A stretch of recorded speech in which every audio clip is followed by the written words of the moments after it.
On est proche de l'été, et chaque été, il y a le beau temps qui vient avec, et avec le beau temps viennent toutes sortes de réactions, notamment des réactions de relâchement, à cause du fait que face à la tentation, on n'a pas des positions claires et déterminées avant qu'elle n'arrive. On lira ensemble 2 textes, et nous verrons 4 clés pour vaincre la tentation. Alors vous m'en voudrez pas, n'est-ce pas, si des fois par endroit je me répéterai dans ce que j'ai dit la dernière fois, parce que je crois que la répétition est la règle d'or de la pédagogie. Amen. 1 Corinthiens 10. Lisons ensemble. Frères et sœurs, je ne veux pas que vous ignoriez que nos pères ont tous été sur la nuée, qu'ils ont tous passé au travers de la mer, qu'ils ont tous été baptisés en Moïse dans la nuée et dans la mer, qu'ils ont tous mangé le même aliment spirituel et qu'ils ont tous bu le même breuvage spirituel, car ils buvaient à un rocher spirituel qui les suivait et ce rocher était Christ, mais la plupart d'entre eux ne furent point agréables à Dieu puisqu'ils périrent dans le désert. Or, ces choses-là sont arrivées pour nous servir d'exemple, afin que nous n'ayons pas de mauvais désirs comme ils en ont eu. Ne devenez donc point idolâtres comme quelques-uns d'entre eux, selon qu'il est écrit, le peuple s'assit pour manger et pour boire, puis ils se levèrent pour se divertir. Ne nous livrons point à l'impudicité, avec l'été arrivant, les tenues légères des unes et des autres, comme quelques-uns d'eux s'y livrèrent, de sorte qu'il en tomba 23 000 en un seul jour. Ne tentons point le Christ comme le tentèrent quelques-uns d'eux qui périrent par les serpents. Ne murmurez point comme murmurèrent quelques-uns d'eux qui périrent par l'exterminateur. Ces choses leur sont arrivées pour servir d'exemple et elles ont été écrites pour notre instruction à nous qui sommes parvenus à la fin des siècles. Ainsi donc, que celui qui croit être debout prenne garde de tomber. Et puis il rajoute derrière une bonne nouvelle ce matin. Aucune tentation ne vous est survenue qui n'a été humaine, et Dieu, qui est fidèle, ne permettra pas que vous soyez tentés au-delà de vos forces. Mais avec la tentation, il préparera aussi le moyen d'en sortir, afin que vous puissiez la supporter. Je vous lis cette phrase-là en français courant. Les tentations que vous avez connues ont toutes été de celles qui se présentent normalement aux hommes. Dieu est fidèle à ses promesses, et il ne permettra pas que vous soyez tentés au-delà de vos forces. Mais au moment où surviendra la tentation, il vous donnera la force de la supporter et ainsi le moyen d'en sortir. Amen. Un deuxième texte, un simple verset. Nous lisons ensemble 2 Timothée 2, 22. Et je voudrais qu'on regarde les 2 verbes dans la même phrase. Parce qu'il y a là-dedans un principe profondément biblique qui est inscrit. Fuis les passions de la jeunesse et recherche la justice, la foi, la charité et la paix avec ceux qui invoquent le Seigneur d'un cœur pur. On retient juste fuis d'un côté, mais de l'autre côté, c'est recherche. D'accord? Revenons à notre thème, vaincre la tentation. Qui peut dire qu'il n'a jamais été tenté? On sera tous tentés inévitablement, mais la bonne nouvelle, c'est qu'il y a toujours une issue et une bonne issue possible à nos tentations. On n'est pas obligé de la subir et de céder et de s'écrouler et constamment de faire le cercle vicieux de la tentation, de céder, de l'échec et de la culpabilité. Et puis on revient à nouveau à plate couture de mon Seigneur, pardonne-moi Seigneur, et puis 2 jours après, on recommence. Non, il est possible d'en sortir et d'en sortir victorieux. Dieu a promis qu'elle ne serait jamais au-delà de nos forces. Cependant, il y a des choses à faire de notre part. Voilà 4 clés. Première clé. Recentrer son attention sur autre chose que sur la tentation. Vous avez déjà vu ces régimes amaigrissants qui font du yo-yo? La raison profonde pour laquelle ça ne marche pas, parce que certains nombre de régimes font ce qu'il ne faut pas faire, c'est-à-dire concentrer l'attention des gens sur ce qu'ils mangent, ou plutôt ils ne devraient pas manger. Alors ils essayent de dire, non, je ne mangerai pas ça. Et puis, comme par hasard, ce jour-là, ils passent dans la zone piétonne devant une pâtisserie. Et crac, boum, on a craqué.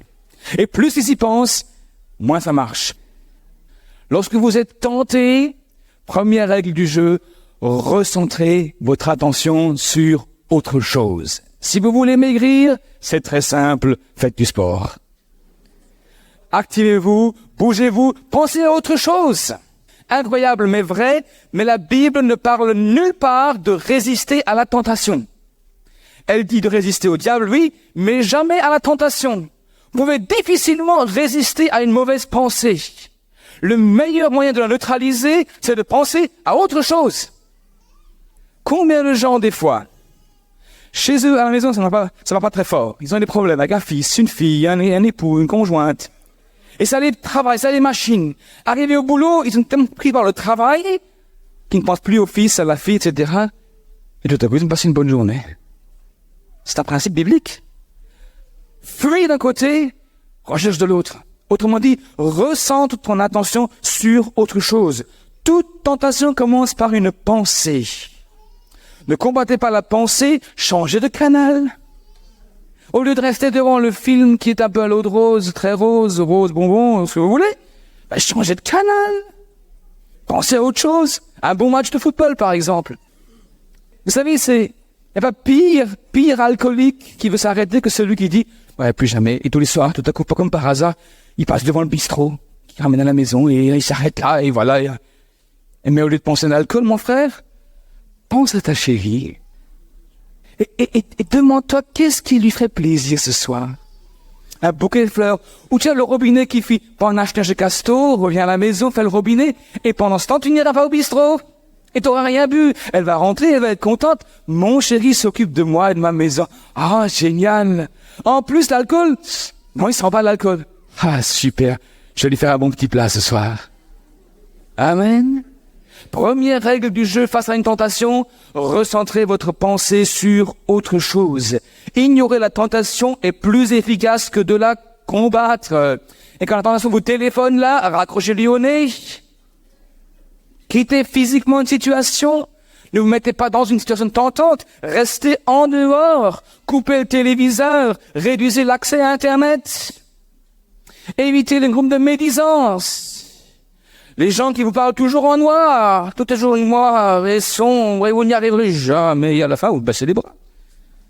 Bien-aimés, votre monde des pensées est l'organe le plus vulnérable. La bataille contre le péché est gagnée ou perdue au niveau de vos pensées. Et ce qui va réussir à capturer vos pensées, votre attention, vous captivera, produira des émotions. Les émotions vont vous produire des envies. Et à un moment donné, vous allez croquer. C'est pour ça, la Bible enseigne de remplir nos pensées d'autres pensées. Pas de résister à la mauvaise pensée, mais de remplir, de changer de pensée, changer de canal. Alors remplissez vos pensées par des pensées issues de la parole de Dieu et des bonnes pensées tout court. L'apôtre Paul dira aux Philippiens, enfin frères, portez votre attention sur tout ce qui est bon et digne de louange, tout ce qui est vrai, respectable, juste, pur, agréable et honorable. Autrement dit, quand tu es tenté, change de canal, change de direction de pensée et envoie la pensée d'autre chose. Amen. C'est pourquoi je vous dis ça. Proverbe 4, 23 dit, avant toute chose, prends garde à ce que tu penses au fond de toi-même, car ta vie en dépend. Si tu laisses ta vie intérieure être contaminée par tes pensées noires, des pensées de jalousie, des pensées d'adultère, des pensées de jamais on y arrivera, c'est pas la peine, c'est peine perdue, etc. À un moment donné, ta bouche va le dire. Et ta bouche, c'est comme le gouvernail d'un bateau. À un moment donné, tu prendras la direction de tes paroles. Et tu mangeras le fruit de tes paroles. Mais avant les paroles, il y a les pensées. Contrôle tes pensées. 2 Corinthiens 10, 5 dit, nous faisons prisonnière toute pensée pour l'amener à obéir au Christ. Amen. Nous ramenons captif toute pensée pour l'amener à obéir à Christ. Et ça, mes amis, vous avez déjà rendu compte avant que je prêche, c'est un exercice à vie. D'accord?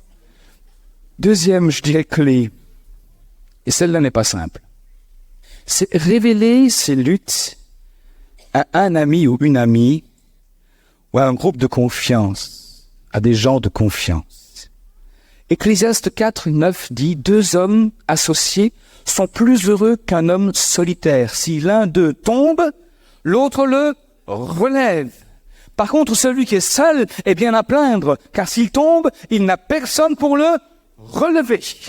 Et le drame de beaucoup de croyants dans leur lutte contre le péché, c'est qu'ils se retrouvent tout seuls.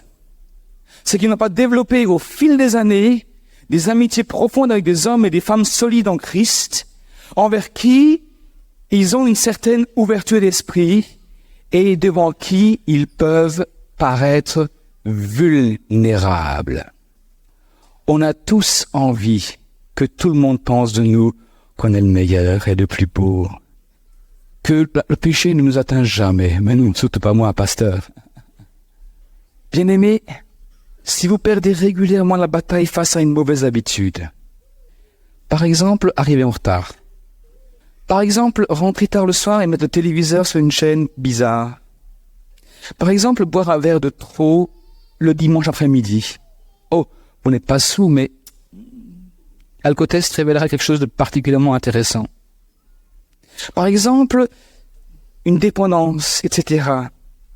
Eh bien, vous êtes prisonnier du cercle vicieux de la bonne intention, de l'échec et de la culpabilité, et vous ne vous en sortirez pas tout seul.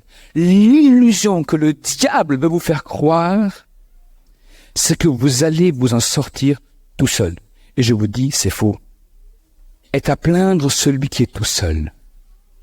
Et parfois on a tellement peur de paraître ce qu'on n'est pas, qu'on s'enferme dans une prison de solitude. Et à la fin, on est aspiré vers le fond. Et tout à coup, vous avez des gens qui partent de l'église, n'avaient aucune raison, idée pourquoi, mais ils ont été aspirés par le péché.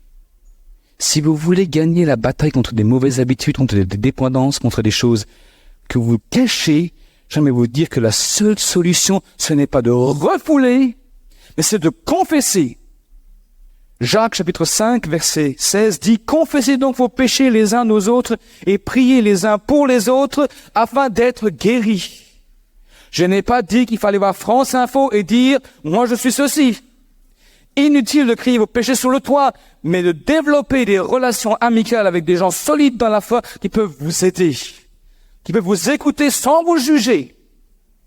C'est difficile des fois que d'être capable d'écouter sans juger du tout. Mais c'est libérateur pour la personne en face d'avoir quelqu'un en qui il a confiance et à qui il peut dire ces choses lourdes qui pèsent des fois, sans qu'en face il y ait un jugement qui arrive. Alors trouvez des confidents sérieux, accrédités, capables de vous écouter sans juger et de vous donner de justes conseils spirituels. Pour être guéri, le plan de Dieu, c'est ne pas refouler, mais confesser, mettre à la lumière et ne pas cacher.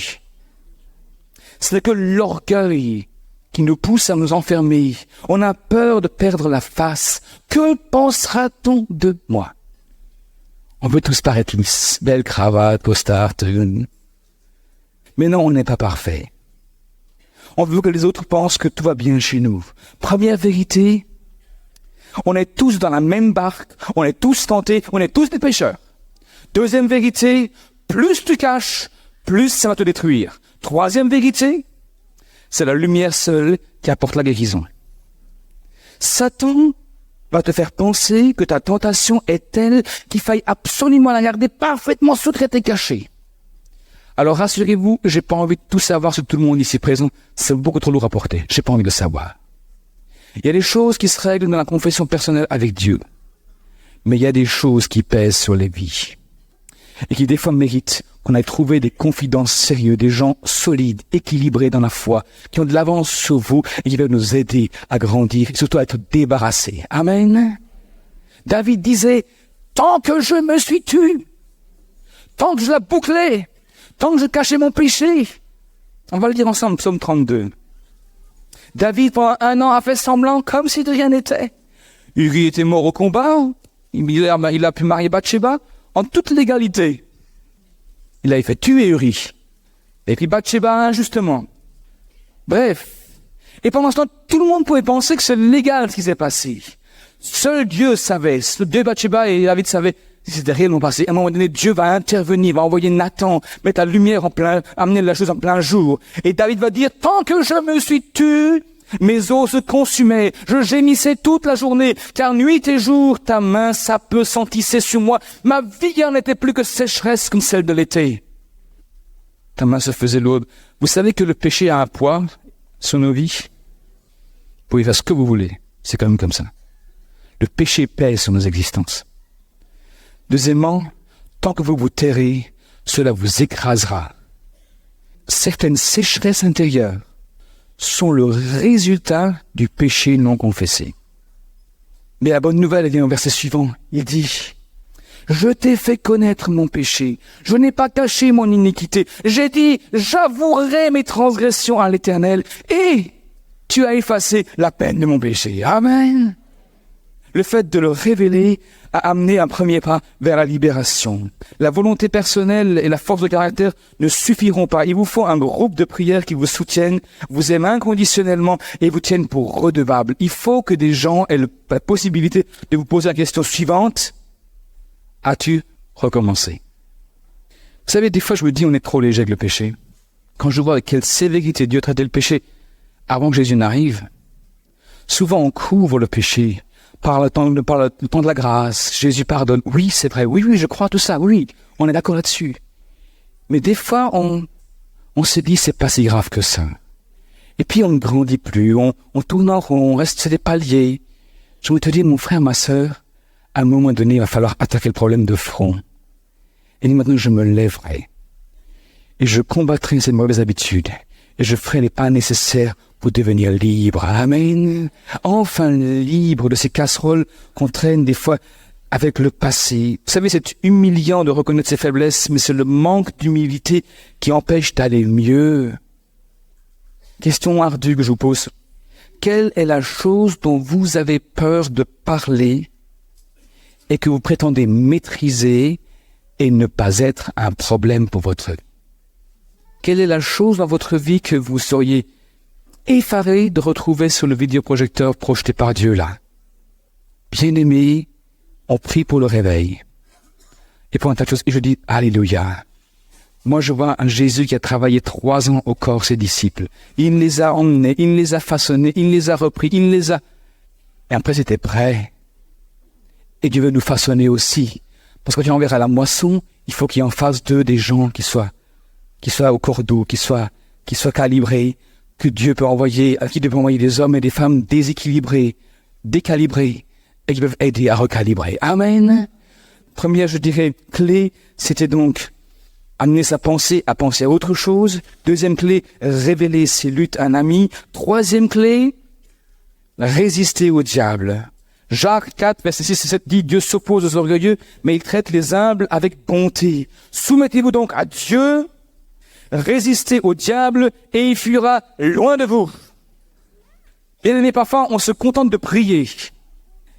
Et un deuxième moment qui est important, c'est celui de s'humilier. Parfois, c'est humiliant que d'aller trouver un frère, de lui dire, écoute, frère, je voudrais te parler seul à seul.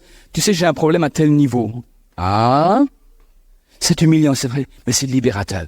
Mais le troisième point, dans 2 Chroniques 7, 14, il est parlé non seulement de prier, de s'humilier, de chercher la face de Dieu, mais aussi d'abandonner ses mauvaises voies, de faire l'effort de couper sérieusement, de changer de façon de faire. Récemment, j'ai vu un couple qui bat de l'aile. D'abord, j'ai vu la femme, pendant 1 heure toute seule, m'a partagé ses difficultés, et j'ai vu les effets dans sa maison. Elle me parlait de son mari, etc. Quand le mari est rentré, il m'a embrassé. Bonjour, frère. Super, super. Je dis, c'est super de te voir, frère. Au bout d'une demi-heure, je dis, frère, si tu n'arrêtes pas de faire ce que tu fais, tu risques un jour de voir ta femme prendre ses clics et ses claques et se tirer. Il faut que tu changes de voie. Il faut que tu agisses autrement. Elle, sûrement aussi. Mais toi, montre l'exemple. Change de voie. Abandonne. Et après, il est marqué, j'exaucerai, je pardonnerai, je guérirai le pays. S'humilier, se soumettre à Dieu. Après s'être humiliés nous-mêmes et soumis à Dieu, ne restons pas à terre, mais battons-nous. Il est marqué dans le Nouveau Testament que la vie du croyant est faite une vie de lutte et de combat contre des puissances démoniaques aussi. Mais l'ordre des choses, c'est prise de conscience de mes faiblesses, erreurs, péchés, mise à la lumière, abandonner les mauvaises voies et puis résister au diable. Alors comment? En mettant l'armure du chrétien. Le casque du salut d'abord. Le casque du salut, c'est déjà être sûr que je suis sauvé. Avoir une démarche personnelle avec Jésus, être né de nouveau, avoir reçu le Christ en soi et recevoir l'assurance du salut. Je suis sauvé parce que j'ai mis ma foi en celui qui a payé pour moi à la croix. Et ma pensée, je la laisse protéger par la pensée de Dieu, par la vie de Dieu en moi. Christ en nous, l'espérance de la gloire. Parce que Jésus vient habiter en nous, il y a des désirs nouveaux qui montent, mais c'est des pensées nouvelles qui montent dans nos cœurs et dans nos pensées. Deuxième point, l'épée de l'esprit, la parole de Dieu. Voyez-vous, lorsque Jésus était tenté dans le désert, il n'a pas dit « j'ai pas faim ». Quand le diable est venu, il a dit « écoute, toi, c'est le fils de Dieu, change donc les pierres en pain ». Et Jésus n'a pas dit « oh, j'ai pas faim ». Il avait faim. Mais il a dit, comme ça, de but en blanc, l'homme ne vit pas seulement de pain, mais de toute parole qui sort de la bouche de Dieu. Autrement, il a changé sa pensée de canal. Mais il avait au fond de lui les balles qui étaient prêtes à être envoyées par le pistolet de la foi. Amen. Et à 3 reprises, le diable est venu, et à 3 reprises, Jésus a simplement décoché une nouvelle flèche. Amen. Et ça, mes amis, c'est à la portée de chacun d'entre nous. Encore faut-il remplir le PC de nos cœurs avec la pensée de la parole de Dieu. Qui de vous a un ordinateur à la maison? Qui est-ce qui a déjà vu un ordinateur et qui a déjà utilisé un? Il y en a du monde. Eh bien, vous le savez comme moi, un ordinateur ne vous redonne que ce que vous lui avez injecté. Si vous voulez être prêt face au diable, il faut d'abord que vous injectiez la pensée de Dieu. Alors commencez par apprendre par cœur des versets. Allez, pour cette année, première année, 1 verset par mois. L'année prochaine, 2 versets par mois. L'année d'après, chaque semaine 1 verset. Et vous serez équipé. Amen. 4e et dernière clé. Prenez conscience de votre vulnérabilité. Je me permets de réinsister là-dessus. Ne soyez jamais trop sûr de vous-même. Ne dites jamais « ça, je ne le ferai jamais ». Vous n'en savez rien. Il suffit des temps et des circonstances et chacun d'entre nous est capable du meilleur comme du pire. Comment expliquer que des bons pères de famille, des braves pères de famille ont fait la dernière guerre mondiale et ont fait des choses horribles, sont rentrés à la maison, ont changé de veste et sont redevenus des braves pères de famille. Il a suffi que les temps et les circonstances changent. D'un temps de paix civile, on est passé à un temps de guerre. Et tout à coup, on était capable de faire le pire. Des bons pères de famille, autant des Allemands que des Français. Bien-aimés, ne soyez jamais trop sûrs de vous-même. Nous l'avons lu ensemble avant dans 1 Corinthiens 10, que celui qui croit être debout prenne garde de tomber. Jérémie 17,9 dit la chose suivante, « Rien n'est plus trompeur que le cœur humain. Le cœur de l'homme est tortueux, virgule, par-dessus tout, point. » Autrement dit, vous comme moi, nous sommes capables d'être trompés par nous-mêmes. Jacques 2,22 dit, mettez en pratique la parole et ne vous bornez pas à l'écouter en vous trompant par de faux raisonnements. Vous savez, des fois, les raisonnements sont alléchants, ils sont beaux, ils sont magnifiques, ils ont l'air imparables. Et pourtant, certains sont faux. Et face à la justification au péché, je vous assure que le cœur humain a de quoi se justifier. Ah, si ma femme m'aimait plus, je ne sais pas aller voir ailleurs. Et on peut continuer, la liste est longue. Bien-aimés, ne pensez pas que vous êtes au-dessus de tout cela. Ne baissez jamais la garde. Et face à la période estivale qui arrive, j'aimerais vous dire, ne baissez pas la garde. Et même si vous avez des succès, et même si tout marche bien chez vous, j'aimerais vous dire justement, parce que tout va bien chez vous, ne baissez pas la garde. Voyez-vous, Samson a été le plus fragile, vous savez quand? À chaque fois qu'il avait atteint des succès et des sommets spirituels. Il venait de battre les Philistins à plate couture avec une mâchoire d'âne. L'autre jour, il était allé dans une ville, il a arraché les montants et les battants d'une porte, il l'a porté sur une épaule, il a ravagé le blé et l'orge des Philistins avec 300 renards qu'il a allumé la queue et qu'il a envoyé dans les champs. Il venait de faire ça, il a été... Enfin, écoutez voir, j'ai déjà attrapé 300 renards, c'est pas rien, hein. Ensuite, allez mettre le feu à une queue de renard. Non mais attendez, il venait de faire ça le quart d'heure d'après. Il est allé voir une fille de joie. Autrement dit, même si maintenant vous surfez sur une vague de sommet spirituel ou de réussite conjugale ou de réussite professionnelle, je ne vous dis, ne baissez jamais la garde. Ne baissez jamais la garde. Voyez-vous, chez Samson, le diable a travaillé pas juste sur un ou deux coups. Il a travaillé sur la durée. Ça a duré des années. Et je suis persuadé que Samson s'est repenti et re-repenti. Mais finalement, parce qu'il n'a jamais brisé, coupé, cherché une solution, à un moment donné, le diable a tiré le filet. Et l'organe qui lui a servi d'accès au plaisir, ses yeux, on les lui a crevés. Et lui qui était juge sur les autres, qui dominait les autres, dont la main était lourde sur les ennemis, il est devenu la marionnette des ennemis. Amenez-nous Samson pour la fête de Dagon, qui fasse un peu le pitre pour nous, qu'on se moque de lui. Bien-aimés, ne baissez jamais la garde. Soyez conscients de votre terrain vulnérable et ne baissez jamais la garde. Ne vous placez pas inutilement dans une situation de tentation. Évitez-les et rappelez-vous, il est plus facile de rester en dehors d'une tentation que d'en sortir. Alors je sais bien être inévitable, mais il y a celles qu'on peut éviter. Celles, on se met nous-mêmes dedans. Évitez celles-là. Et les autres, il vous donnera la force de vous en sortir. Amen.